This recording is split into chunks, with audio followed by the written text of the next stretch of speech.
Good morning বন্ধুরা। সকাল সকাল দুর্গাপুর প্ল্যাটফর্ম স্টেশনে পৌঁছানোর পরে অ্যানাউন্সমেন্ট হলো যে বন্দে ভারত এক্সপ্রেস আসছে, যাত্রীগণ সকলে সরে দাঁড়ান। তাই আমিও এই সুযোগটিকে কাজে লাগবার জন্য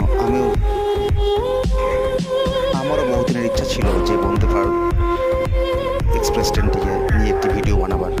তাই যাই হোক, সুযোগ যখন পেলাম ছাড়বই বা কেন, তাই না বন্ধুরা?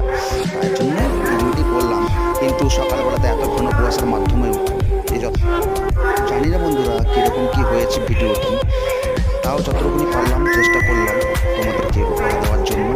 যদি বন্ধুরা ভালো লেগে থাকে আমার এই ভিডিওটি, তাহলে নিশ্চয়ই সকলে মিলে একটি লাইক কমেন্ট শেয়ার করার চেষ্টা করবেন, যাতে করে আরও নতুন নতুন ভিডিও আপনাদের উপহার দিতে পারি। বন্ধুরা যতটা পারবেন শেয়ার করার চেষ্টা করবেন সকল বন্ধুদের মাধ্যমে। ধন্যবাদ।